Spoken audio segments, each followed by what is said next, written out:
Ketahui oleh masyarakat Indonesia bahwa dibandingkan dengan negara-negara tetangga seperti Filipina, Vietnam yang juga berhutang, mereka dikenakan bunga yang rendah ya dibandingkan kita. Padahal namanya nilai kemampuan kita bukan kemampuan bayar ya. Di dalam hal GDP dan segala kita paling besar. Seharusnya kita lebih kecil dari negara Vietnam dan negara Filipina dan negara tetangga yang juga berhutang. Itu mereka berapa?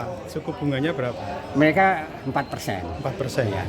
Tapi oleh Sri Mulyani ya, yang gemar berhutang itu membayar bunga lebih tinggi dari negara-negara yang saya sebutkan tadi. Kita berapa? Kita dikenakan 6-8%. Ya. Ini saja sangat merugikan negara. Ya. Nah, merugikan keuangan negara seharusnya ada pidananya. Bayangkan kalau utang yang diterbitkan oleh Sri Mulyani pada saat ini dari mulai SBY sampai 3.000-4.000 triliun, kita bunganya tertinggi 2-4% dari tetangga.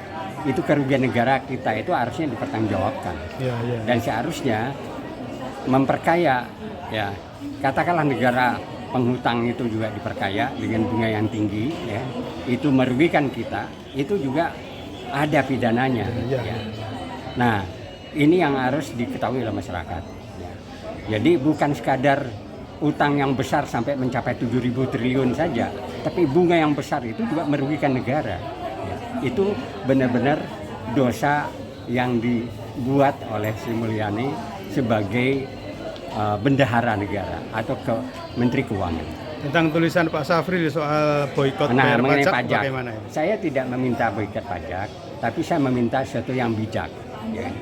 Yang pertama, masyarakat harus menunda dulu ya pembayaran pajak, ya baik itu bulanan maupun tahunan yang sekarang jatuh temponya di bulan Maret sampai April ini, ya sampai dengan ada tindakan yang tegas dari pihak Kemenkeu, yaitu Menteri Sri Mulyani atau saya singkat SMI. Nah, SMI dalam hal ini ya, yang selama ini menganggap dengan bahwa departemennya paling bersih, ternyata dibukakan kotak Pandora oleh seorang anak ya, yang bernama Mario yang melakukan tindakan sadis dan kejam terhadap anak yang berusia ini, dan ternyata adalah anak dari petinggi pajak dengan kekayaannya yang juga luar biasa. Itu nggak disangka-sangka sama sekali dan banyak, ada kejadian dan itu. Banyak rupanya. Nah, kedua, dosa Sri Mulyani yang selalu dia banggakan, ya SMI yang saya maksudkan ya, itu adalah merangkap jabatan. Dia dengan bangga menyatakan merangkap jabatan 30 rangkap. Tapi dia seharusnya tahu, dan saya yakin tahu, ada undang-undang yang melarang rangkap jabatan tersebut. Dan anehnya ada 39 pejabat tinggi di Kemenkeu yang juga merangkap jabatan. Artinya itu juga atas sepengetahuan Sri Mulyani. Jadi saya menyatakan secara bijak masyarakat harus menunda pembayaran pajak, bukan memboikot. Memboikot tidak benar, tapi menunda ya, sampai dengan Sri Mulyani ya melakukan tindakan ya menurut saya adalah harakiri, yaitu mengundurkan diri dan juga memecat ya para pejabat yang dia biarkan untuk merangkap jabatan sehingga memperkaya diri ya, dan juga memperagakan ke masyarakat dengan lomba-lomba paling kaya ya. Dan itu merusak moral masyarakat. Karena apa? Masyarakat kita itu patuh dalam hal pajak. Ya. Tapi ternyata pelakunya dan juga menterinya ya tidak melakukan yang sebaliknya gitu. Nah, ya. Jadi saya menyatakan sekali lagi, tunda pembayaran pajak dari masyarakat.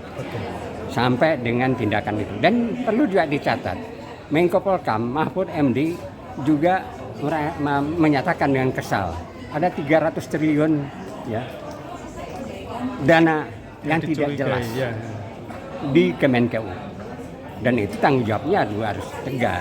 Dan kalau dibiarkan, artinya juga yang namanya rusak itu udah kepala ikan, artinya Jokowi sebagai presiden pun juga ikut rusak.